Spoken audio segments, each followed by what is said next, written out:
Good afternoon. Welcome to Speak the Truth featuring Harold Bell. My name is Gary Johnson. I'm your facilitator.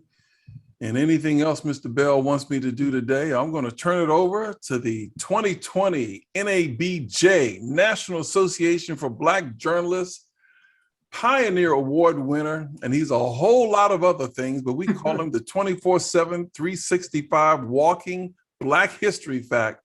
Your host, Mr. Harold Bell. Oh, thank you, Gary Johnson. Well, it's Sunday, so this must be Speak the Truth. I see Arlena has joined us. This is gonna be all right. We're gonna be in good shape today. Man, there's so much going on. You know, you really don't know where to start. It's really that kind of world today. There's just so much confusion in all different quarters.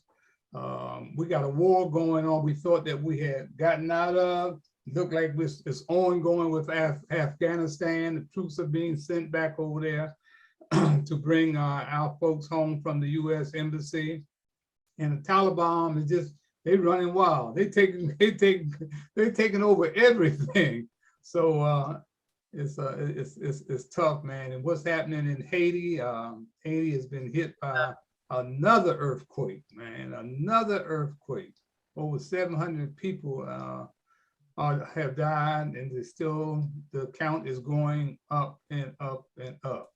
One of the things that has been on a lot of our minds for forever, of course, is the role of the Black church. And that's one of the things that we want to talk about today. Also, we want to talk about the bank. How the banks have been ripping us off. Not only white banks, but Black banks. Yeah. We're going to be talking about all those subjects today. So why don't we start off with Dr. Umar Johnson? That money, even though they was no good, but you do get something for your money. But when you put your money in the church bucket, what do you get back? Hope in a future after you die. And my position on that, if I have to die to experience heaven, I don't need that religion. Anyone who tells me that I should be content with accepting hell on earth, when the white man has his heaven here, and the Chinese man has his heaven here, and the Arab and East Indian has his heaven here, and they're even building their heaven in my ghetto, and you're telling me I got to die in order to experience what they are getting right now? That's a religion I don't need, because that's a religion for servitude. And so we have to put the Black church to task and ask them, what are you doing with our Jesus money? Let me tell you what they're doing with your Jesus money. Every Black church in America has their money in a white bank. It is the white banks that are funding the regentrification ethnic cleansing movement. So all of us go to church. We put $3 million in the church coffers every Sunday. $3 million goes to a white bank every Sunday. And guess what they do on Monday? They take $3 million of Black people's white Jesus money, and they give loans to white land developers and businesses and entrepreneurs to come into the ghetto where the church is located, buy up all the property, and force grandma out on the street homeless. Now, grandma been going to that church for 30 years. Grandma been giving that church $50 every Sunday.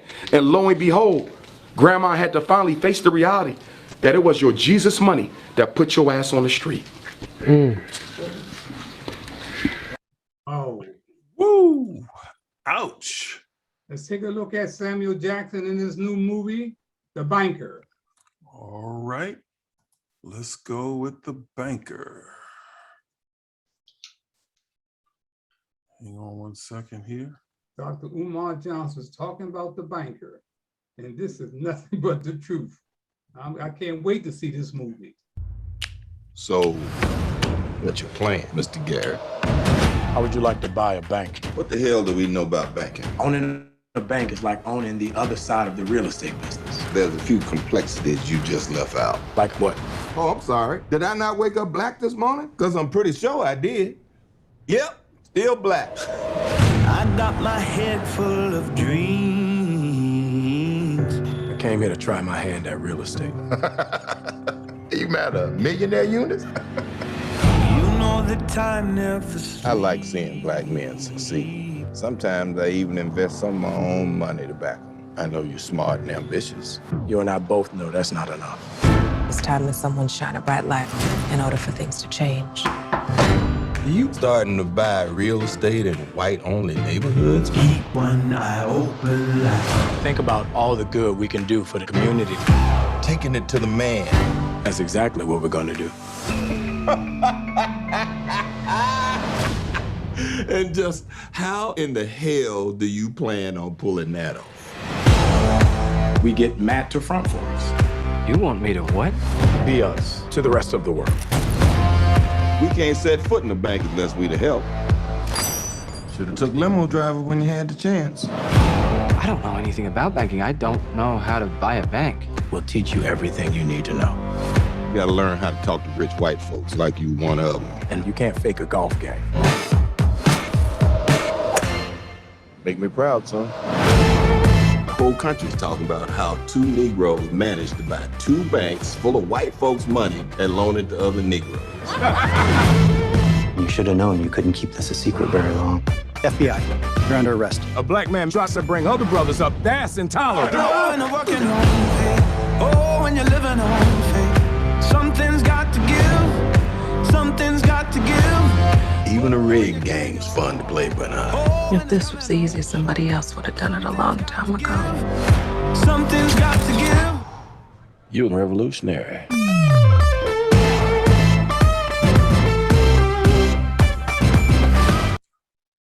All right, all right. Can't wait to see that. That's gonna be great. Let's start off in talking about something that's dear to all of us, especially those of us who are Black folks and know we're Black. The church has always been an integral part of our ancestry. Growing up, most of us got our start in the church, you know, and the church has been our foundation. Dr. Fisher, I'm gonna let you start off with that today. Bring us up to date where you think we are as far as the Black church is concerned.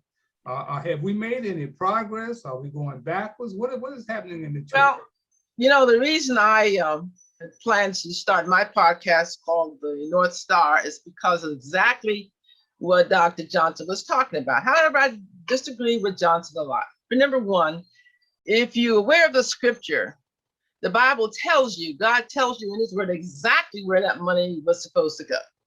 You were supposed to bring the tithes into the storehouse. He said that will be meat in my house to feed the orphans. It tells you exactly in that passage that that money that's collected for the church is supposed to go for those in the church.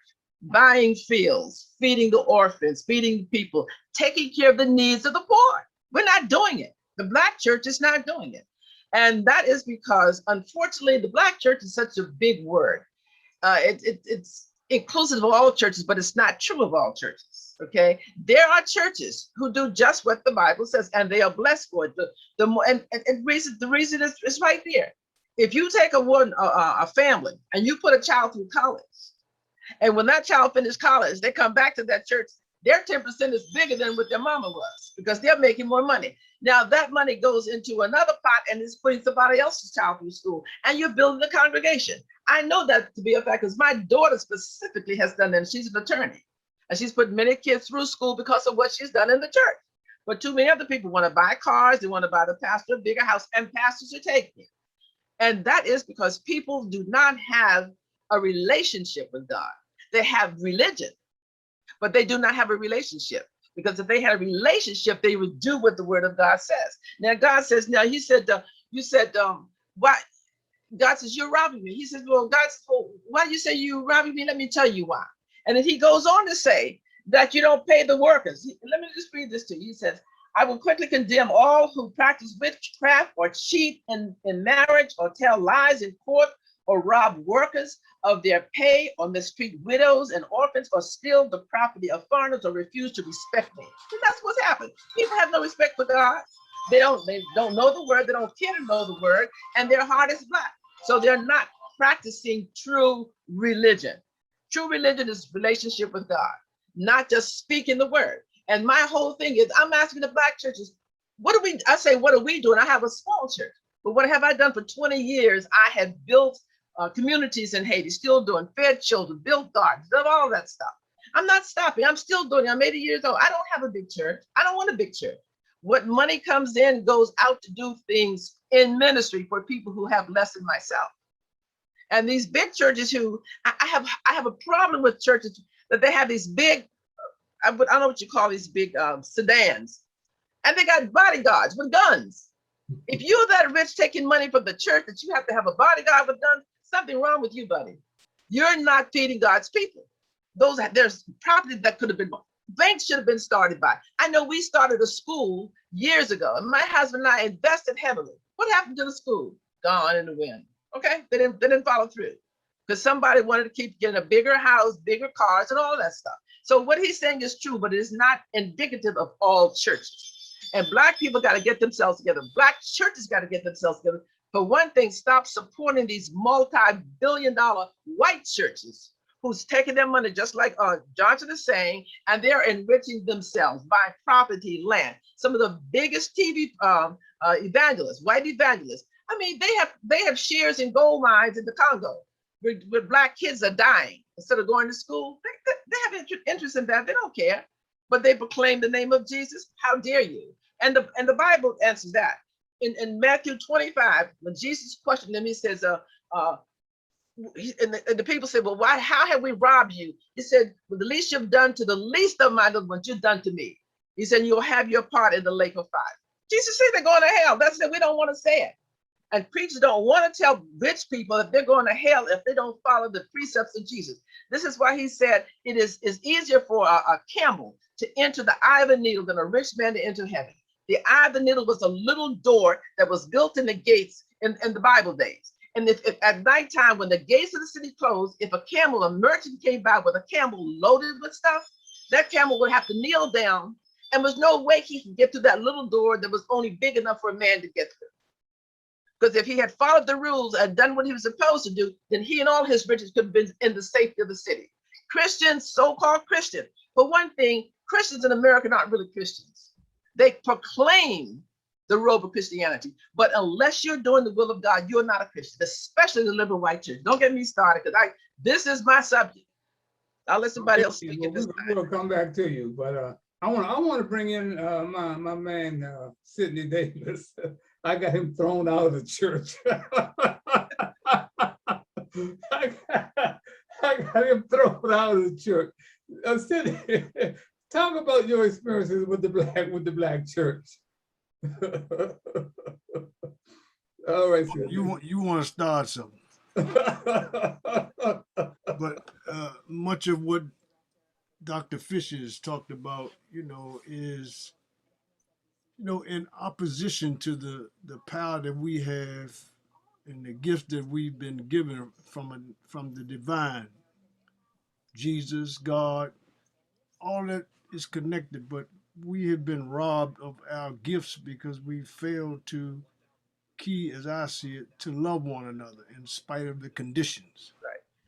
Mm-hmm. So that the conditions allow itself to find itself in the presence of families and communities away from the gift that have been given us to protect the spirit that has we evolved from.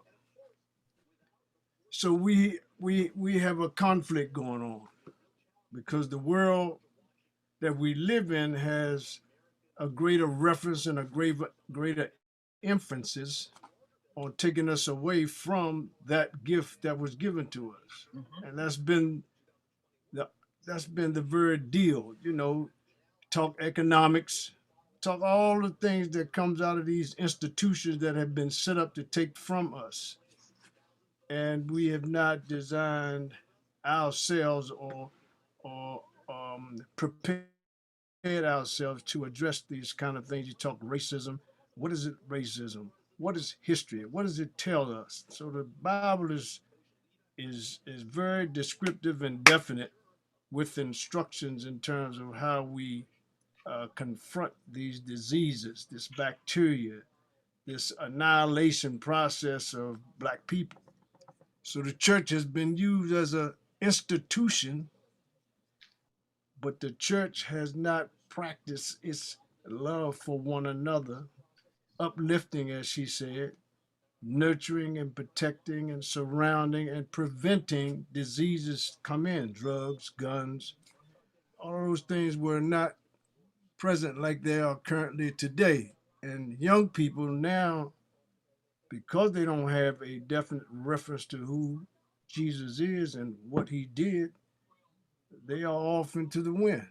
And so they are left alone to do what they feel is correct because they have not aligned themselves with the instructions. So when you move the elders, when you remove the elders who have the power base, then the whole interior falls in. And there's an invasion of how people think about who God is and how we respect his presence. So when I went to the church, and the church is Mount Airy, it used to sit behind the Women's Bureau on North Capitol Street in K. And Harold and I went into that church. And Harold was like having two guns out. He wanted to go in the church blazing, shooting up, calling folks out. I said, man, we can't do that. Anyway, they took us before the council, and they expelled us out of the church because we went in with a different focus than they have been practicing for the hundreds of years that the church is still, and the church still remains. In spite of all the construction going on, they still have the presence of God in that church, and that's what those elders were fed. They wasn't gonna let you take away from them.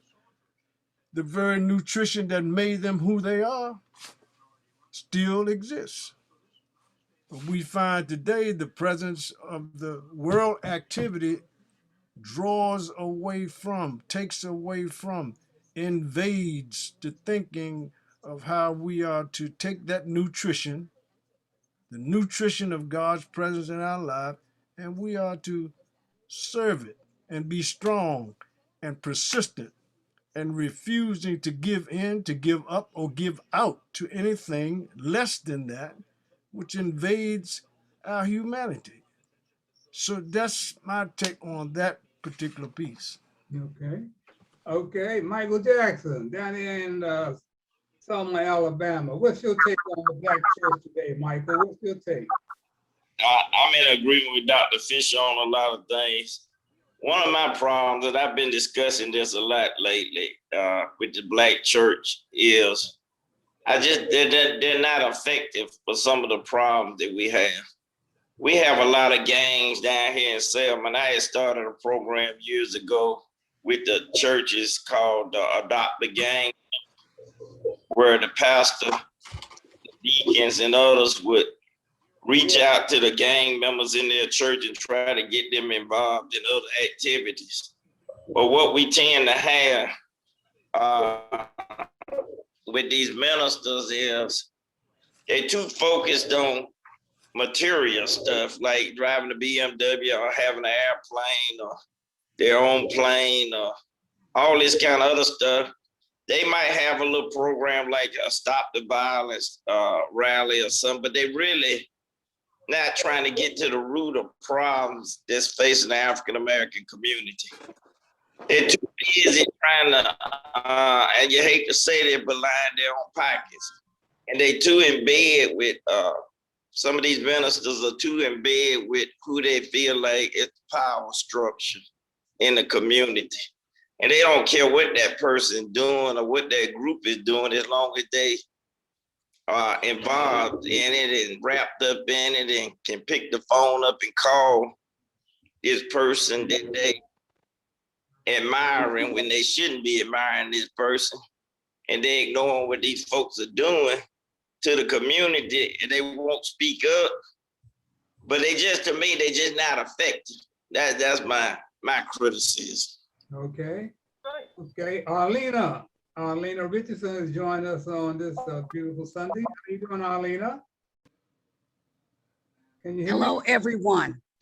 I cannot speak from a position of knowledge, so I'm speaking from a position of observation. And when I look at what's going on with the church and ministers and everything, it just seems like these individuals see it as a business opportunity. It's almost as if becoming a minister is just a way to make money and level up instead of saving souls and making sure that people understand the word. And that's my take on it. Okay. CJ, where you at, CJ, my man? CJ, what's your take on the church as a young man? And why is it that we don't have more young people involved in the church, CJ, from where you sit?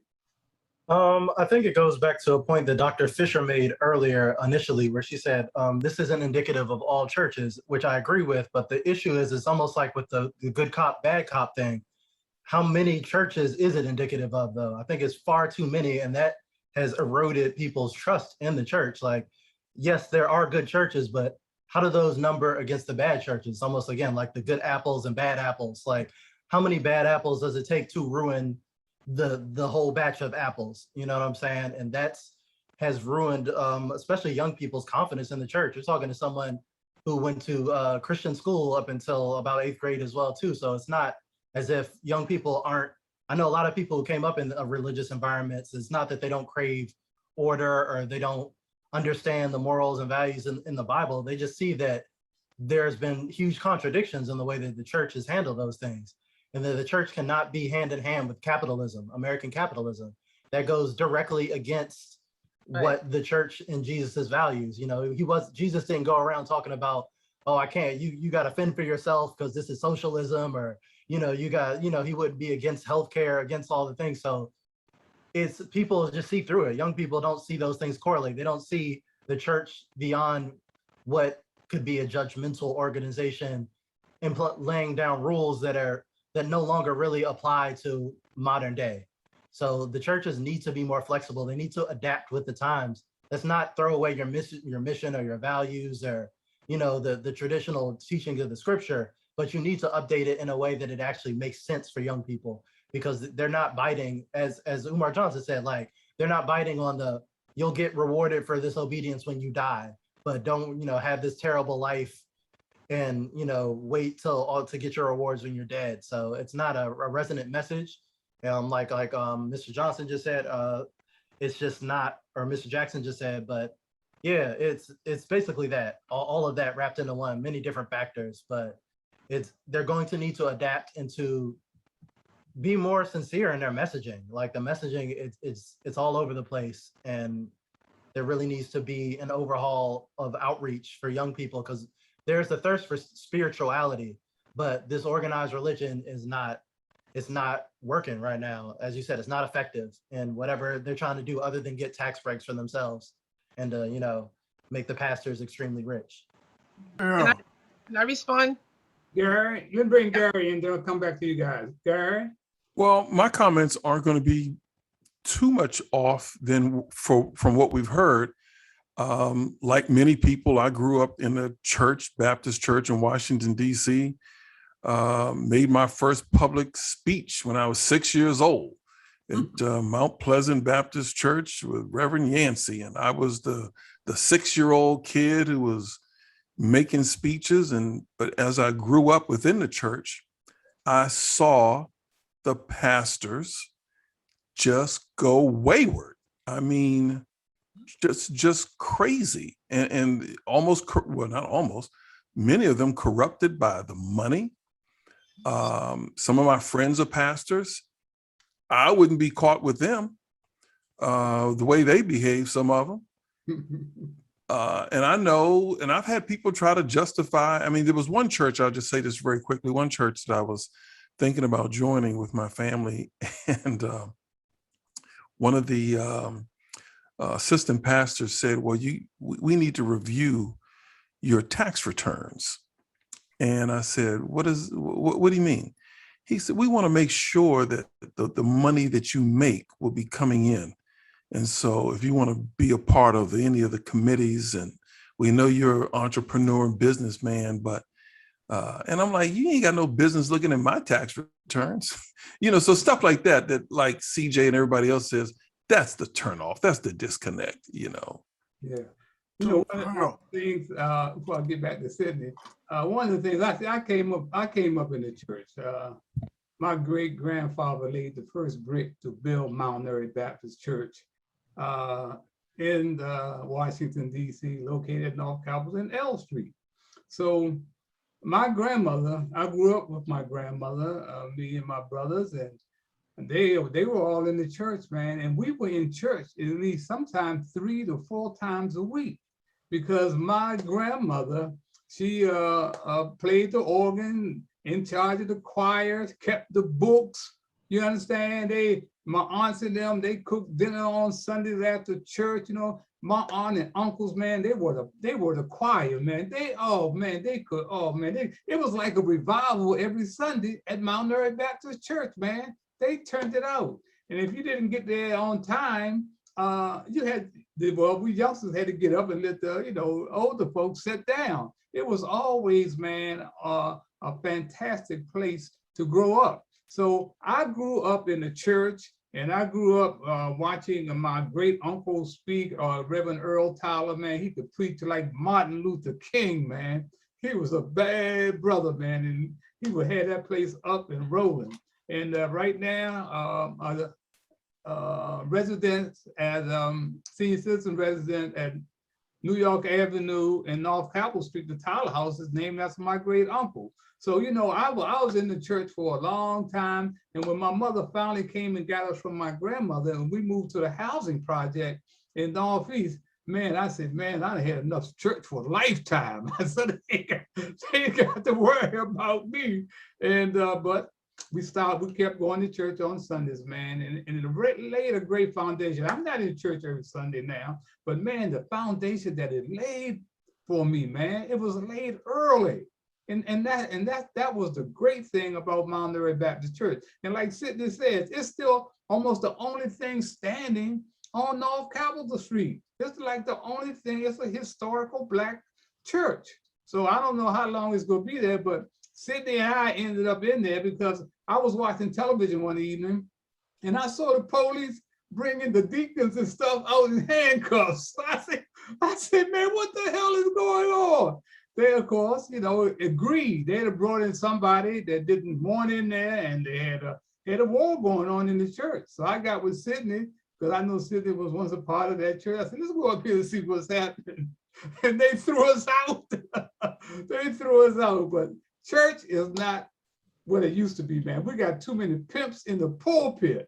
I mean, guys are at airplanes. They don't want to, they don't want to ride around in cars no more. They got limousines. They got Cadillacs, Mercedes, and they got people out there starving, man.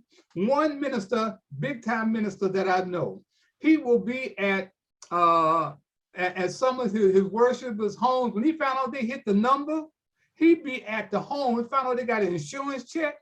He'd be parked outside of their door, man, waiting to get the tithes. I ain't lying. And Gary, I think you better. I received a telegram or email from him because, man, this wasn't right, and I called him out, man. And you'll be surprised of who he is, but he's not alone. There's no doubt about it. He's not alone. Sidney, okay, come on back, Sidney. We go back. Let me say, when we talk about church, we have to put it in perspective in terms of brick and mortar, the building, or the connection of the people inside of the brick and mortar when they go there. So it's a hell of a distinction when a person come out of a biblical school and they get their vocation, and then they are introduced in some way to be initiated into a church. But every day people have to be vetted. You have to hold me accountable to the word. One time you could give your word and it will be just that. So the scripture says, in the beginning was the word. If I were a pastor, if my word didn't hold up, then the very principles and the very foundation is going to be all crushed up.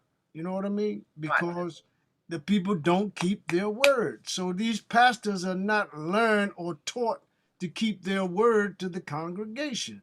Therefore, you have the collapse. give me your bone and I will give you the vocation for today.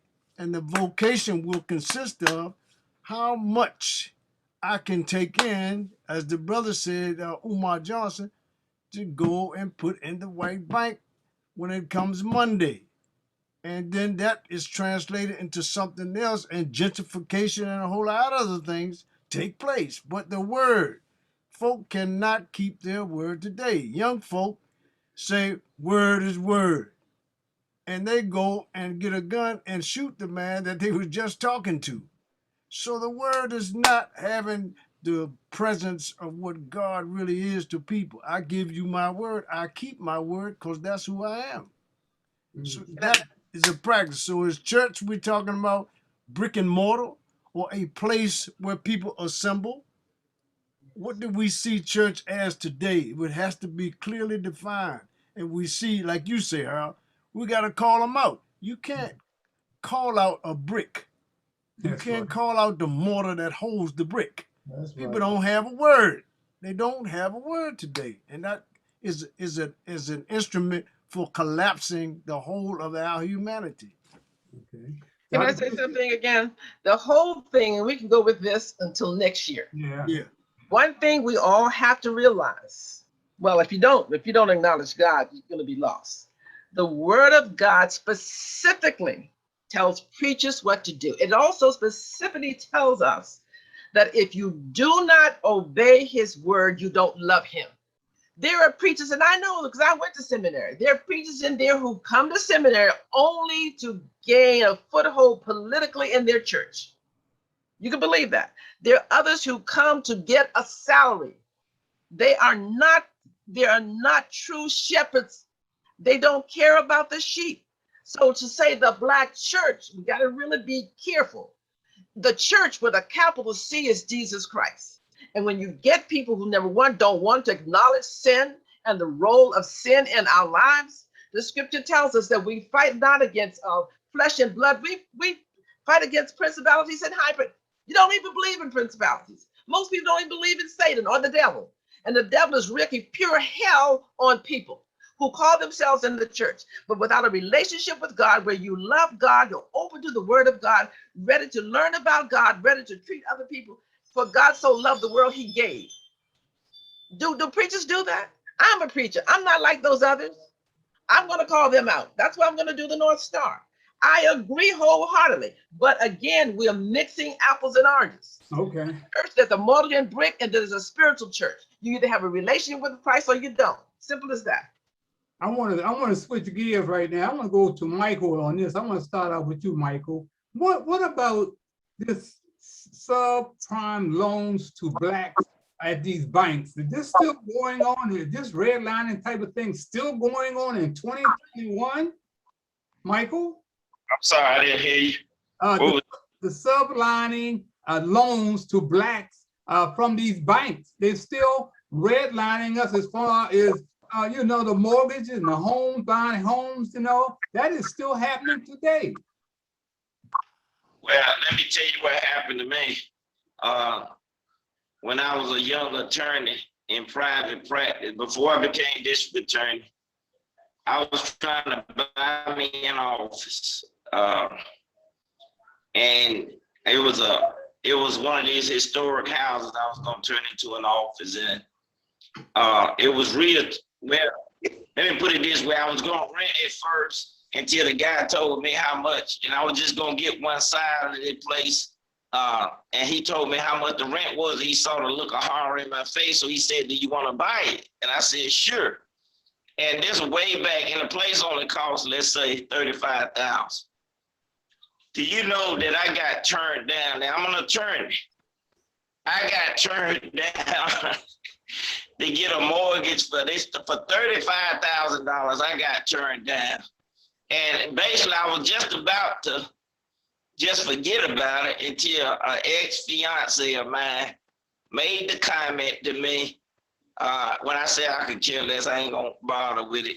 She said, "Well, you ain't gonna ever have anything because you don't care about stuff." So when she said that got me back on this trying to get this office. So You know how I got that office though? The guy that was, it was a white guy, the one that was selling it to me, called the bank, one of these bank presidents here in Selma, and I had to put up all kinds of stuff to get this $35,000 loan,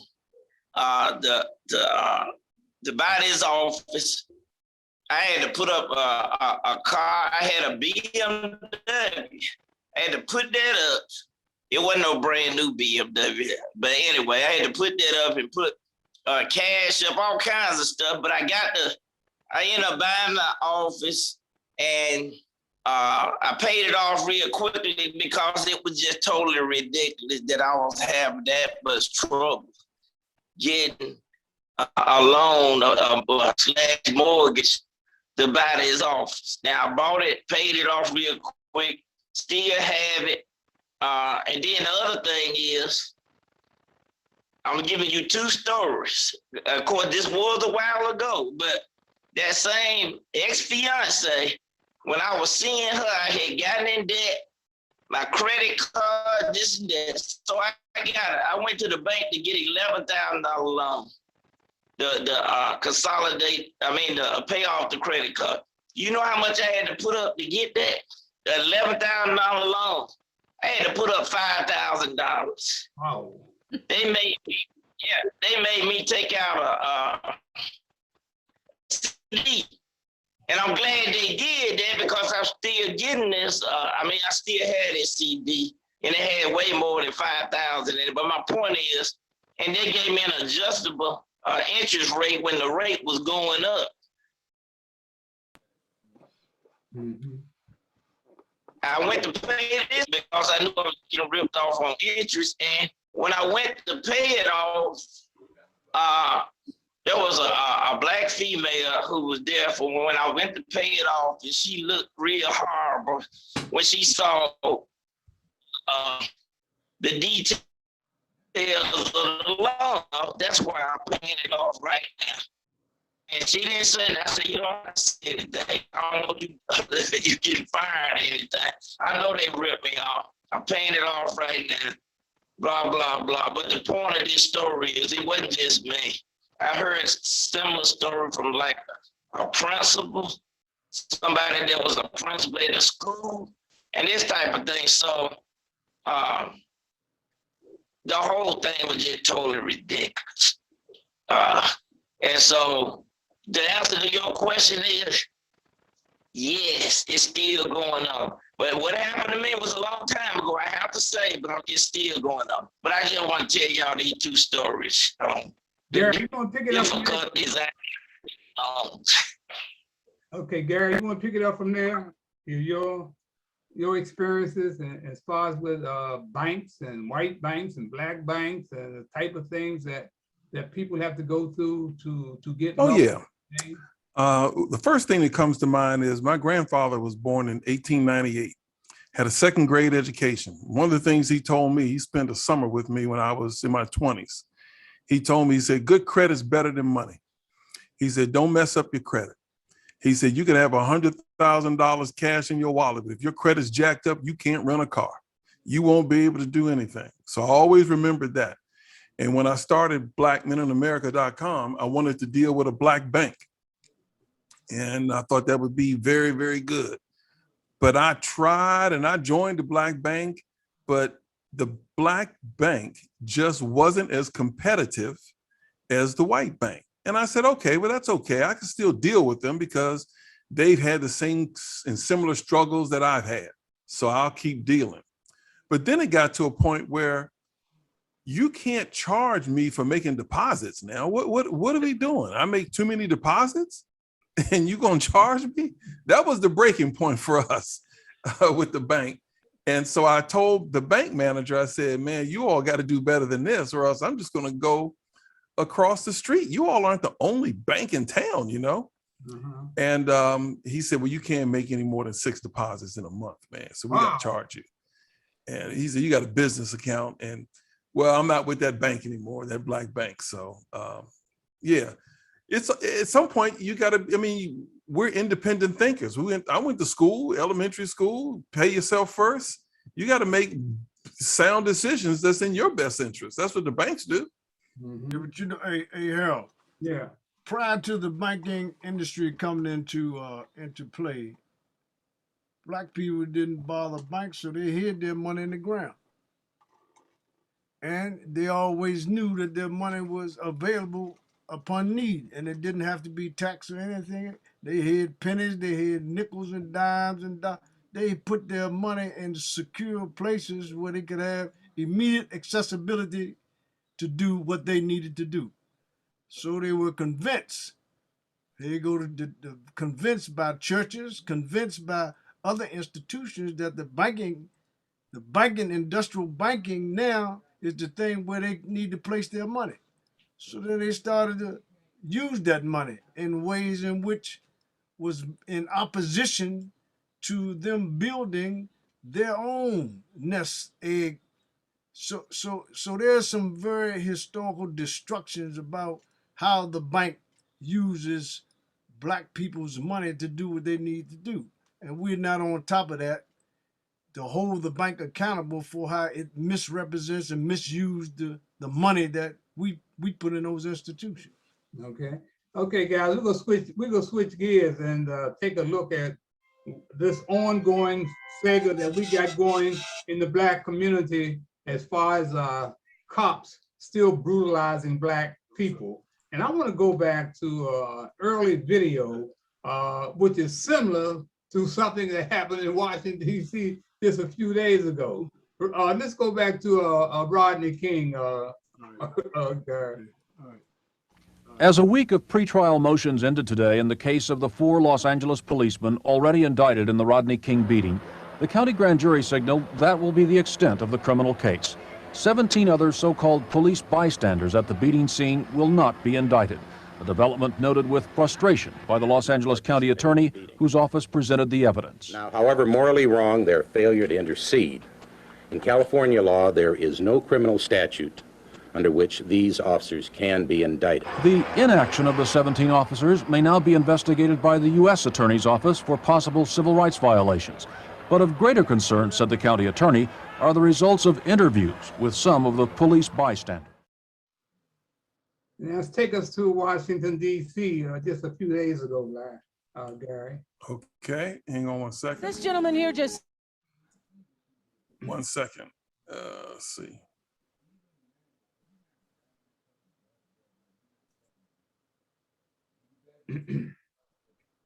This all will take us back to Eric Garner, Floyd, George Floyd, you know, this stuff is still going on and people are not being held accountable. People are scared to stand up.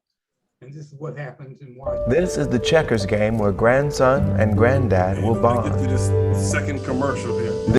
Ask the tough questions on that controversial arrest video that landed 3 D.C. police officers under suspension and under possible criminal investigation. But just as explosive as the video was, the news that prosecutors dropped the case against the armed suspect seen punch in the face. The video does also show an officer remove a gun from his belt. Fox 5's Stephanie Ramirez live tonight outside D.C. police headquarters with the latest. Steph.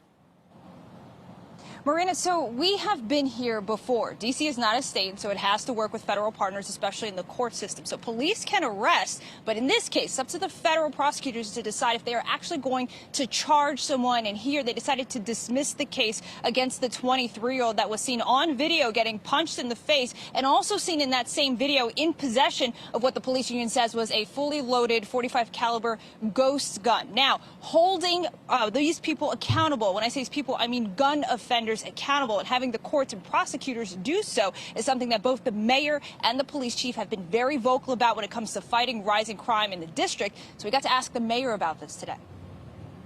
I do feel like he should have been charged, but I also know the reality that the prosecutor probably said to himself, I'll take this to the jury, there's no way it's going to be prosecuted, so I might as well, spend my time on something else. The whole thing is completely frustrating. At least we got the gun.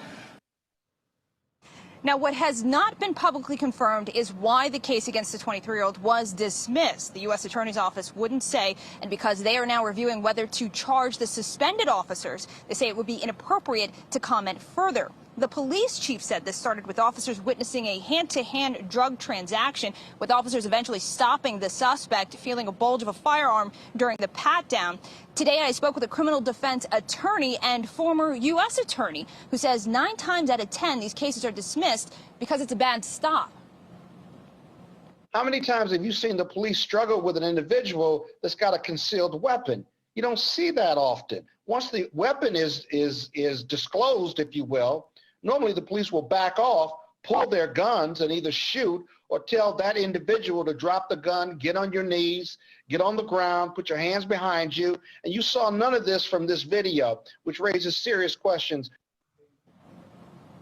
Now, Attorney Scott Bolden say after the struggle, the 23-year-old was... Well, let me start off this thing right here now. You notice here lately, man, you see out of 9 times out of 10, you see 3 or 4 white cops doing the same thing over and over and over again. All 4 of these guys should be fired. This is the same thing that happened with Rodney King. They did it with Eric Garner. They did it with George Floyd. And it goes on. They don't even care if they're on camera. Those were cowards that you saw. That guy punching that brother in the face like that, while 2 other guys were holding him. You understand? All they had to do was take the gun and arrest him, put him in handcuffs. But they made a punching bag out of him. And they talking about they go suspend them. They need to be fired. Even the guy that was holding the others away, just what you saw in George Floyd, that's the kind of mentality that you got going on. And if you don't fire and make a real case of getting rid of these cops, we're going back to the same thing over and over again. Now they gonna go, you gonna hear something from the KKK, I call them the Fraternity Order Police. They go justify, these white cops continuing to do this same thing over. Yeah, this guy should have been arrested if he had a gun. Yeah, lock him up, but he should not have a gun. I don't even know what a ghost gun is. I know all of them will kill you. I know that, ghost or not.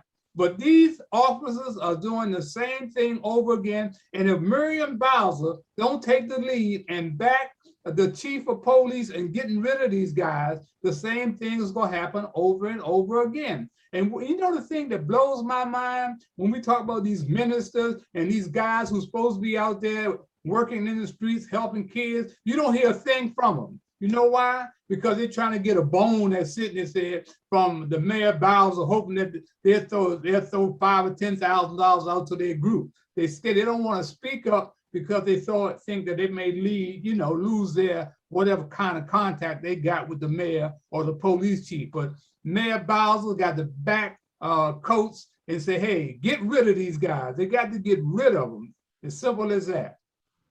All right, come on in. I don't care who comes in. Sydney? Yay. Yay. Well, it's a continuation. It's just like we talk about the churches and the word not being kept, the protection for the people in these communities. Those coming from prison, those who don't have jobs, those who don't have families, the homeless folks. There's nobody responding to their needs like the fireman responds to a fire. There are conditions that have been repeated and built up over a period of time where this is just a normal thing. You find a police punching somebody in the face. At one time, white police would not come into black communities doing that kind of behavior. So the historical behavior, it's a behavior, a trauma, a traumatic thing that people are faced with, and it's not being addressed. So, the only thing is going to bring about a civil faction where the youngsters, they got accessibility to the guns. They're going to be ambushing these crackers for doing that kind of behavior in their particular neighborhoods. Mm-hmm. Arlena, come on back in, Arlena. Arlena? Yes, it was very difficult for me to watch that video. I I could feel those punches. And I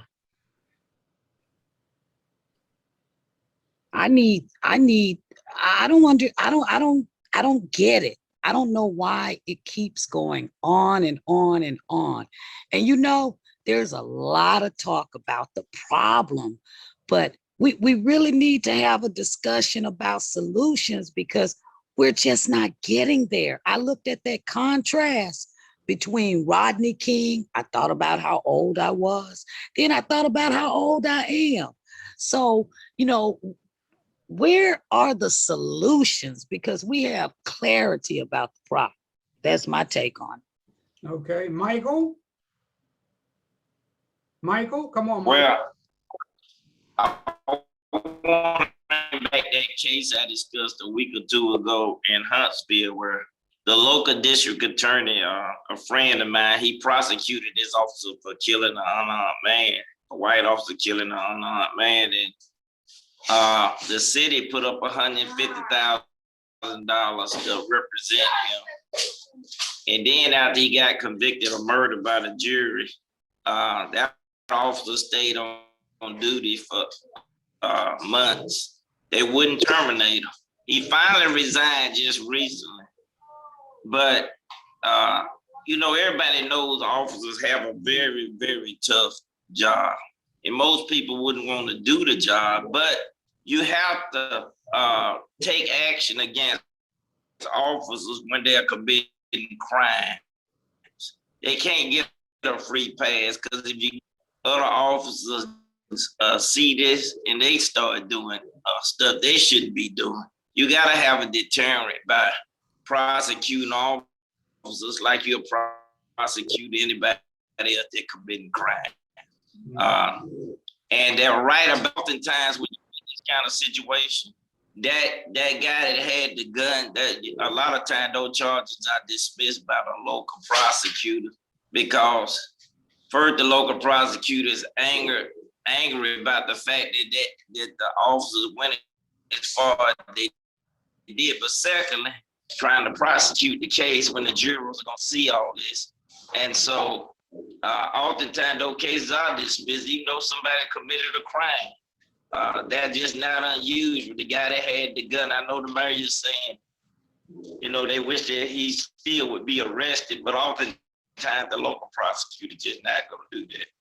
And sometimes the federal prosecutors won't do it either. Okay, CJ, come on in, CJ. Yeah, it's just same old stuff here from the police, and like this isn't anything new or different, or this is just where we're at right now. Until there's actual fundamental change in the criminal justice system, you're going to get more of this. And like they said in the story, so many of these stops get thrown out because they come from fraudulent stops or low level. Like I said, they're maybe looking for some weed or something, and then it escalates into something like that. So as long as you have officers out there still enforcing the drug war, still trying to do these things and you know, pulling out all these dirty tricks to try to trick people into incriminating themselves or trying to set them up, and the planting of evidence and all the things that go on a regular basis, there's never going to be any change or any trust in the community. So as you said, like until they're going to keep using these dirty methods to try to catch people up, but then they're going to get the cases thrown out. So it's just a mess all the way around. It's like they're cutting corners, and not only their incompetence and ignorance is not only costing lives on the street, but it's costing them their own cases and their own prosecutions and things like that. So it's a mess all the way around until there's a fundamental rethinking of the way we do police. This is not just a defund the police, but reimagine what policing is in America. Because until that happens, we're not going to see any change, and we're not going to see community relations improve either. Dr. Fisher? So my last words are going to be Galatians, the 5th chapter, all the way through the 6th chapter. Until we acknowledge those things and do those things, my question is, and what? So it's like a dog chasing its tail. We say the same things over and over again, but we don't want to deal with the root cause of the problem. Nothing's going to happen. That's all I got to say. Okay, Gary? And don't blame the Black church, because that is too inclusive. I am not one of them. I fight against those things in the Black church, and I do some things I don't even care to talk about because I am a minister. So don't just, I mean, we have to be careful how we just lump everybody into the same lump, because you cannot do that. There are ministers out there who are doing something and trying to do something, but they run up against the very things we talk about. Banks don't let them have the money they need to do programs. They can't get programs through because somebody sitting on the board someplace will say, well, that's not going to work. I know one time myself, when I wanted to have a prison program at my church, they told me I couldn't even have a cross on the wall. So if you can't solve your problems outside doing it your way, don't come in my church and tell me I can't try to solve it the way I know to solve it. But I just said, keep your money. I don't want it. You're going to tell me I can't put a cross on the wall, that I can't say anything about Jesus in my church? And you can't have peace without the Prince of Peace? Don't talk to me. Okay, Gary, come on. I'll keep mine short. Most systems have a need to replicate themselves. This system is broken, and this is why it keeps happening. And it just replicates itself. And, you know, we talk about it every 3 or 4 weeks or every week. And I don't care what city we're in, it still happens where they are protected or there are not enough consequences to stop this stuff from happening. Yeah.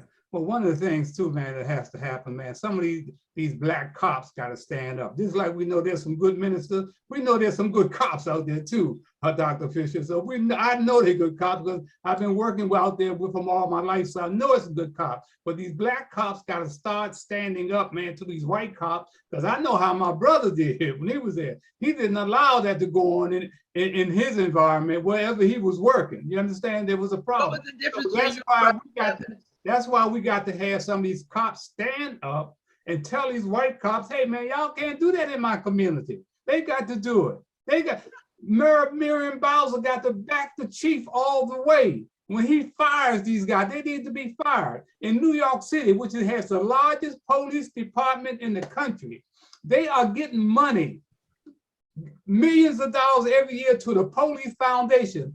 People don't even know where that money is coming from. They have no idea where it's coming from. That money is being shipped into them so they can defend these type of things that are going on in our community and protect these racist white cops. They need some transparency. There's no way you will have millions of dollars coming in to the police foundation and the public doesn't have any idea where it's coming from. This is probably happening in New York. It's probably happening all around the country. That's why I say the Ku Klux Klan is still running these police departments across the country, and nobody's standing up, man. So I know we got to get out of here, but I just want to say too, there are a couple of other things happening. Governor Cuomo, he had to resign. Let me tell you what happened to Governor Cuomo. He got caught up what many of us black folks go through. They changed the rules on us when we started looking like we're gonna make some progress.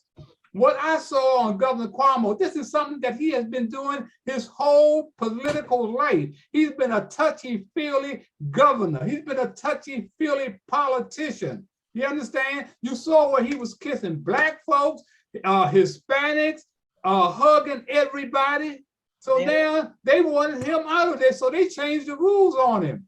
Just like they changed the rules on us when it comes to minorities. They made a white woman a minority to water it down. So I'm not saying that Governor Cuomo probably didn't put his hands up some gal's dress along the way, but man, this was something that should have never happened, man. But these are the kind of things that are going on. Also, there's still the AARP, you know, the scam checks and balances. They are not being held accountable. You know, we got to go back to that. And the Washington football team is playing mind games with season ticket holders.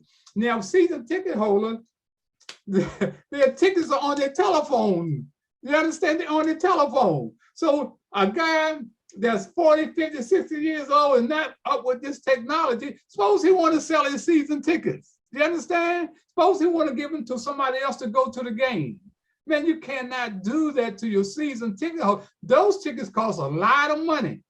And they telling people, you got to operate from your cell phone from here on in and getting into the games. That's a bunch of BS. That's just like Dan Snyder stepping down and he puts his wife in charge. Did y'all go for that too?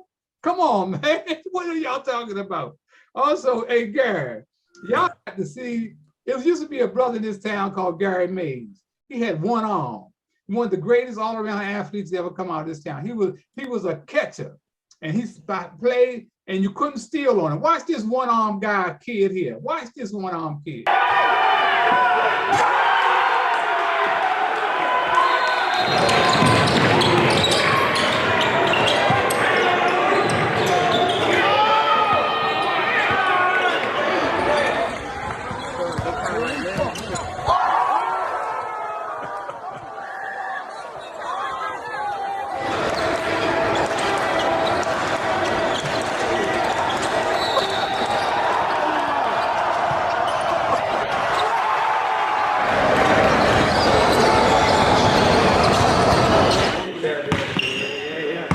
Unbelievable. Thanks, Gary. Thank you.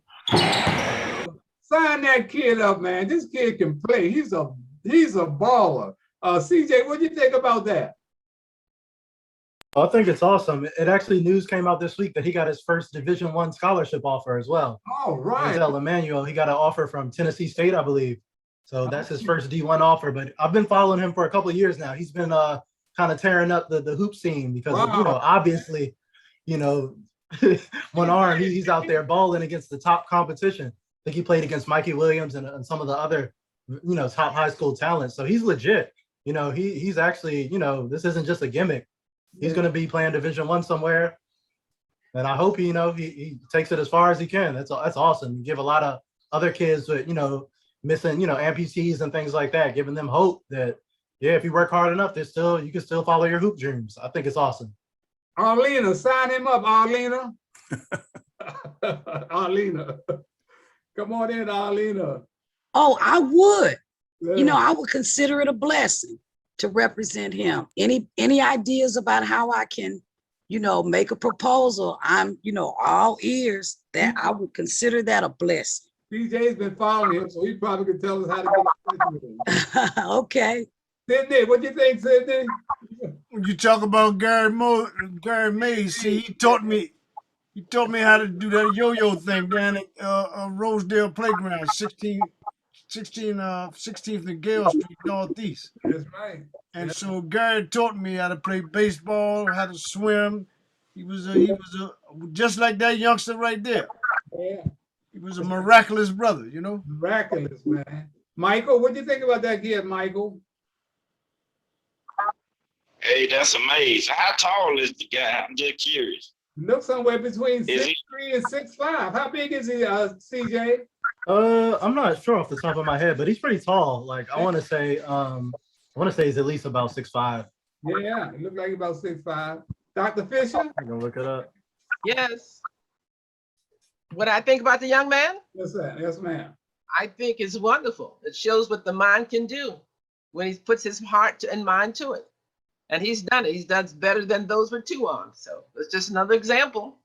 But how often does someone like that get an opportunity to fulfill all of their capabilities because of racism? Mm-hmm. Gary? No, I mean, the next time you hear somebody talking about what they can't do, show them that clip. Yeah. Yeah. Mm-hmm. Hey, I just want to say, hey, man, this has been a great show as usual. I want to thank everybody that took part in the show today. And hey, man, everybody just keep doing your part, man. I know that we can't do it all. We got a voice here, a voice there, but keep letting your voice be heard. Please keep letting your voice be heard, because our children, blood is flowing in the streets. And, until next Sunday, just remember that every black face you see is not your brother, and every white face is not your enemy. And remember, you cannot soar with eagles if you're hanging out with chickens. We got a whole lot of people hanging out with chickens. Don't say that. Okay, guys, close it out. All right. Hey, just be safe, everybody. And we'll have this show up probably by first thing tomorrow morning. Right. Bye. All right. Be safe. Speak the truth. Be safe.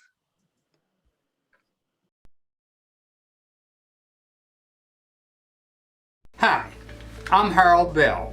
My wife Hattie and I founded a nonprofit organization in 1968, shortly after the riots that almost destroyed my hometown, Washington, D.C. The program caters to the needs of at-risk children as it relates to social services such as education, law enforcement, drug abuse, gang-related violence, and other antisocial behavior.